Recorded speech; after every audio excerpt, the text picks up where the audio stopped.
Welcome to the Sports Betting Preview Show, a pregame.com podcast. I'm your host, Marco D'Angelo, joined by Vegas Runner.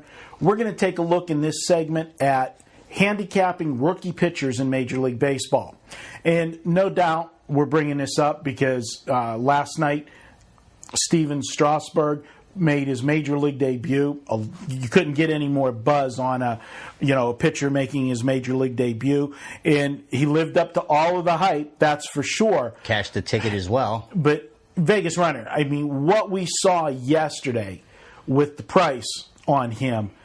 I mean, again, it's the public perception factor in full bore. And he did live up to the public perception, but that's not the norm. No, and with that said, you just are not going to make money betting games and taking positions where the line's been influenced by public perception that much. Because let's not forget, the line for the Nationals came out at $1.64 and went all the way up to $2.40 at one point. That's almost an 80-cent adjustment. And that was going in knowing the books and the odds makers knew going in they were going to get Washington money with this kid on the mound. So they already were going to put out an inflated number, meaning 164 was an inflated number, let alone 240. And as well as he did, like you said, and as much as of a phenom and a stud as he is, as a professional sports bettor, those are not positions that I'm looking to take. It is what it is. There absolutely was no value in taking him yesterday, but because of public perception, and you're a guy that you know the outfits, you know what they do, to me it would seem like a no-brainer that when a situation happens like this, it's almost like a golden egg for the sharps because, run to the book as soon as the line opens and grab all the 165 that you can grab. Exactly what they did. And wait for that line to roll itself up, and because, they laid 165, they laid 180, and sat back and let the public take it from there. Come back in late and grab this. Pittsburgh, like they did. And you created yourself, a beautiful scalp where all you have to do is hope a dog here and there gets there for you. You're not going to lose money. The only thing you could do is win money. You're in a no-loss situation. Right. It's free money when it cashes, and the only way you do cash is when a dog beats a favorite. Right. And I've been doing this long enough, and I know you have as well, to know that dogs do cash. Right. So it's a great bet. Absolutely. Now, keeping with the theory of rookie pitchers and dogs, I have always been of the belief that whenever pitchers come up, I am going to look at them in 90% of the instances to back them. Okay, now obviously yesterday was a different situation, and I'll explain why. But in principle, remember, baseball is the only sport that you don't have to win more than 50% to show a profit. Exactly. If you're betting dogs. And if you're betting all of the rookies when they come up and they go those first couple starts, nobody has seen them in the majors yet. Okay, you might have seen, in spring training a little bit, whatever. But when they get those mid-season call-ups and you haven't seen them, advantage goes to the pitcher every time over the hitter. Huge It's advantage. a huge advantage. You cannot, emphasize it enough because, the hitters, you don't know what's coming. You haven't seen the guy's stuff. You haven't seen how fast his fastball is. Exactly. You haven't seen how much his curveball curves. Where his what release point is. I mean, when you're throwing 90 miles an hour plus, it all comes down to timing. It's a split-second and decision. Getting the release point and being on that. And like you said, you haven't seen it. And let's tell like it is.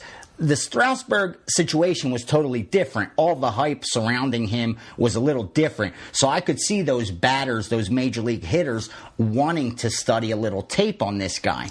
But when you're a guy going from single A, double A, triple A, not much fanfare around you, right, not much hype, and you're getting called up, there's very few major league batters that are going to run to the clubhouse and try to dig up film on a guy like this. Right. If anything, their ego isn't going to allow it. You know what I mean? And it's also the reason why baseball has become such a specialized sport, as far as you send out, in the old days, okay, I've been doing it for 30 years. So back in the day, you'd send that pitcher out. When you handed him the ball for his start, he was basically out there till his arm fell off. Yeah. No, now he's on a pitch count. He's on an inning count. They got middle relief already. They got the setup man ready and the closer ready for this kid's debut. And it's also a situation, when you think about it, is that if you get that guy in and out, you go those 6 innings, and then you take the setup, middle, right. 7th, 8th, and 9th, you got your formula. It's also a point that they're only going to get through the lineup maybe the 3rd time. If you leave him in longer, they're going to, everybody's going to get the 3 looks at him, or that fourth look at him. And true, also, you don't want to rock his confidence. You don't want to bring a young kid up there, have the major leaguers destroy him and ruin this kid's confidence forever. You want a couple tomato cans. You want a couple innings of success.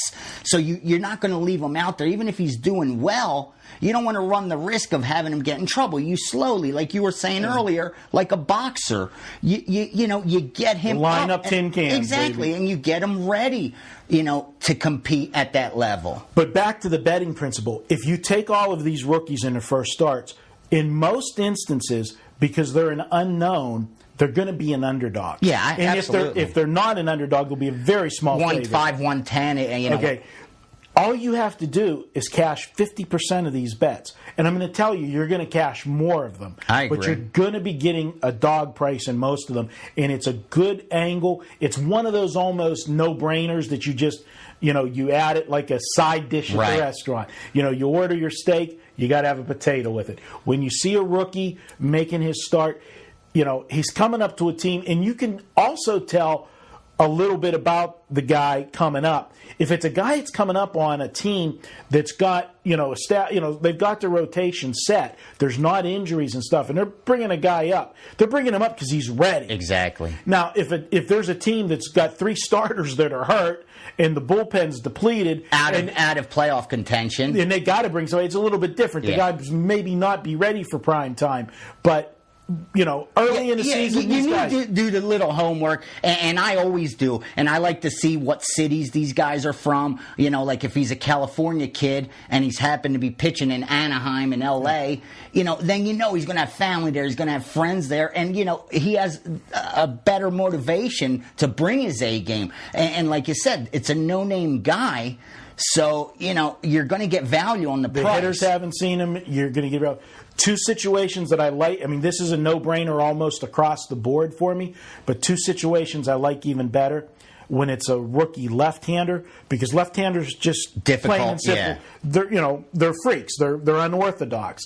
You don't see as many of them, and so now when you don't see as many lefties to begin with, and then you see a lefty that you've never seen, it's an even bigger advantage. That's 1. And 2, I like the rookie starting on the road rather than at home. Less pressure. Less pressure on him because, you're on the road. You're not expected to win when you're on the road. When you're at home, it's that debut. You've got the crowd. Right. Your thinking is, this is the crowd that I hope I'm going to be pitching in front of for the next 10 years. And so there's just a little more of pressure with it. But it is a great concept. I think that you want to add it to your arsenal. It's a no-brainer. You're going to, long-term, you're going to make money. Yeah, don't stay away from rookie pitchers or actually not rookie pitchers, first-time starters. I look more for Major League Baseball debut and not a guy who's already done it in 2007 or in 2008. Right. I want a guy, this is his first time coming up to the majors. Right. And, and ride him for the first couple starts. Now, flip side, and we got to wrap it up.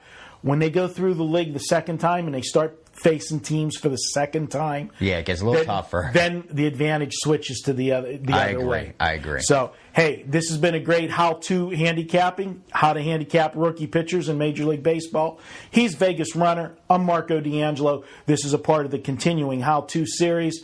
You can download and listen to all of our podcasts at iTunes. Just search pregame.com.